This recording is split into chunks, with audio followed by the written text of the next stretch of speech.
Xo'p, men o'zimni fikrlarimni aytib o'taman.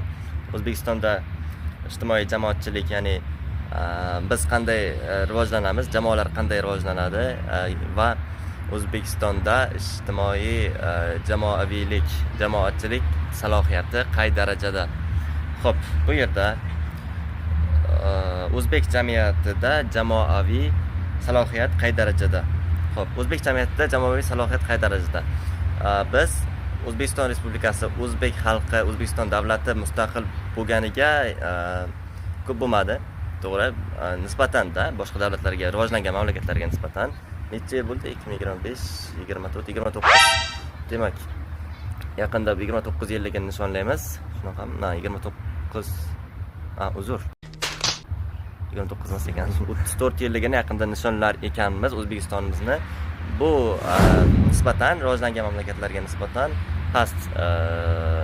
past yosh. Nima uchun bu ma'lumotni keltirib o'tyapman? Chunki biz mustaqil bo'lishimizdan avval Sovet davlati tarkibiga kirganmiz va Sovet tuzumining ta'siri ostida xalqimizda fikrlash tizimi, dunyoviylik, demokratik tamoyillar degan tushunchalar deyarli susayib ketgan. Shu sababdan ham xalqimizda umuman jamoatchilik degan narsa yo'qolib ketgan. Chunki qoralanganda Sovet davlatida jamoaviy ish qilish, erkin ish qilish mutlaqo qoralangan va faqat aholini hatto fikrlashga ham yo'l qo'ymagan. 1984 asarini o'qigan bo'lsanglar, xuddi shunaqa ayanchli qismatlar bizni xalqimiz, O'zbekiston xalqi uchun ham o'zbek xalqining ham boshidan o'tgan hisoblanadi. Ya'ni Sovet sotsialistik tizimning ayanchli ta'siri xalqimizning boshidan o'tgan hisoblanadi. Aynan shu sababdan ham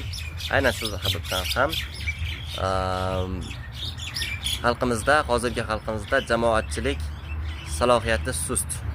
Ya'ni demokratik jamiyatda jamiyat salohiyati yuqori bo'lishi kerak. Shundagina biz demokratik davlat sifatida rivojlana olamiz. Aynan mamlakatimizning rivojlanmasligiga ham sabab mana shulardan biri. Ya'ni jamoatchilikning salohiyati, doirasi past bo'lishi. Demak, bizning ham asosiy maqsadimiz, Taraqqiyot yoshlar uyushmasining ham asosiy maqsadi bu O'zbekistonda jamoatchilik doirasini kengaytirish, insonlarni faollikka chorlash va ma'naviy yutuqlikka erishish. Shu orqali demokratik mamlakatimizni mustahkamlash va rivojlangan mamlakatlar qatoriga qo'shish. Xo'p. Endi misollar keltiradigan bo'lsak, albatta har kim fikr bildiryaptimi, uni dalili bilan keltirish kerak. Agar dalil keltirmasa, uning fikri inobatga olinmaydi har qanday davrada. Umuman O'zbekistonda shu fikr bildirish sohasida ham bir mencha kamchiliklar bor. Aynan ana shu dalil keltirish borasida. Har kim o'zini har yoqdan fikrini bildirib tashlaydi. Jo'shqin bo'lib aytgan fikrlarga har kim ishonib ketadi, daliliga ham e'tibor bermaydi. Mana shunaqangi soddagarchiliklar bizning jamoatchiligimizni salohiyatini kengaytirishda to'siqlar bo'lmoqda. Masalan, dalil keltiradigan bo'lsak, o'zimizni hozirgi aytgan gapimda O'zbekistonda jamoatchilik harakati, jamoatchilik salohiyati doirasi sust deganda misol keltiradigan bo'lsak, masalan, O'zbekistonda jamoaviy harakatlar yo'q. Aynan shunaqa borasida xalqimiz anchagina oqsoq, o'zini faolligini ko'rsatmayapti desam adashmagan bo'laman va bularning barchasi mening shaxsiy fikrim. Hech kimni shaxsiy fikrimga radikallikka yiroqmiz albatta. Shaxsiy fikrimizni hech kimga uqtirmaymiz. Bu meni shaxsiy fikrim edi. Xo'p, keyingi mazmunga o'tadigan bo'lsak, yoshlarning jamoatchiligiga to'sqinlik qiluvchi muammolar, jamoaning rivojlanishiga to'sqinlik qiluvchi muammolar. Hozir aytib o'tganimdek, o'tgan yillardagi, o'tgan asrlardagi tuzum, Sovet davlatidagi tuzum aholimizning jamoatchiligini juda ham yerga tiqib tashladi desam adashmagan bo'laman. Yoshlar o'rtasida nima uchun faollik yo'q? Yoshlar o'rtasidagi faollikning yo'qligi bu ularning ilmli, zakovatli, salohiyatli yoshlarning ilm bilan band bo'lib qolishi, ilmsiz yoshlarga esa bu kerak emas, umuman ahamiyatga ega emas. Ilmli, zakovatli, aqlli yoshlar hozirda faqat ilm bilan band bo'lib qolyapti. Men o'zimda ham shunaqa muammo, boshqalarda ham shunaqa muammo deb o'ylayman. Bu meni fikrim. Keyingi masalaga o'taylik. Rivojlangan mamlakatlarda yoshlar jamoatchiligi rivojlangan mamlakatlarda yoshlar jamoatchiligi qanday? Bizda qanday? Rivojlangan mamlakatlarda qanday? Xo'p. Demak, Germaniya maktablarida, asosan maktablarida shunaqangi tuzum asosida o'qitiladi. Ya'ni tuzum emas. Shunaqangi dastur asosida o'qitiladi. Faqat va faqat jamoatchilikka asoslanadi.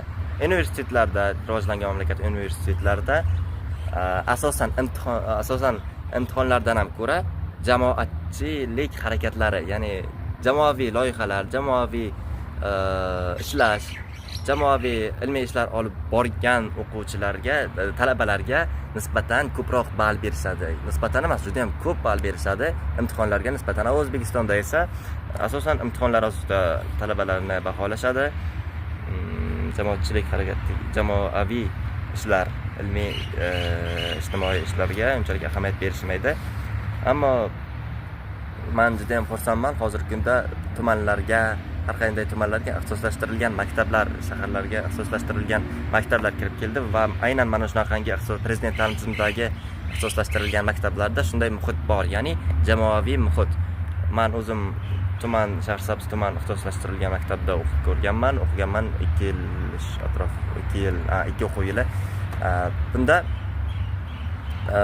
maktabda asosan topshiriqlarni baholash jamoaviy ishlar bilan baho qo'yilardi. Ya'ni sinfda 30 ta o'quvchi bo'lsa, guruh bo'lamiz va jamoaviy ishlaymiz, loyiha tuzamiz. Shu orqali o'zimizni imtihonimizni topshiramiz. Bu nafaqat bizga juda ham katta foyda bergan, kreativlik, ilmiylik borasida umuman har tarafdan foyda bergan nisbatan imtihonlarga qaraganda. Aynan mana shu jihatlarga chet el rivojlangan mamlakatlar juda ham qattiq qaraydilar. Umuman yoshlarning o'zi ham, ya'ni ular Germaniyada jamoaviy yoshlarning tuzilmalari, masalan, ularning ham maktablarida shunaqangi ijtimoiy loyihalar bo'lganda har bir o'quvchi, har bir talaba men loyihaning ma'lum mana shunaqa bo'limiga mas'ulman degan g'oya ostida harakatlanar ekan va ularning hech qaysisi to'xtab nofaollik holatiga tushib qolmas ekan. Har qanday holatda ham o'ziga majburiyat yuklar ekan va faol faqat muvaffaqiyatga tomon yuqoriga qarab talpinar ekanlar Germaniya jamiyati yoshlari. Aynan shu jihatdan ham Germaniya mamlakatlari, boshqa Buyuk Britaniya va boshqa rivojlangan mamlakatlar hamon rivojlangan mamlakatlar qatoridan tushmayapti. Bunga aynan sabab mana shu jamiyatning faolligi, yoshlarga bo'lgan e'tibor, yoshlarni faol tarzda tarbiyalash maktablarda, universitetlarda shu kabi ishlar orqali rivojlangan mamlakatlarda jamoaviy salohiyat juda ham yuqori. O'zbekistonda ham aynan shunaqangi boya o'tganimdek xursand tomonim Prezident ta'lim muassasasi agentligi, Prezident ijod maktablari va boshqa turdagi ixtisoslashtirilgan maktablarda aynan shunaqangi ta'lim tizimi kirib kelyapti.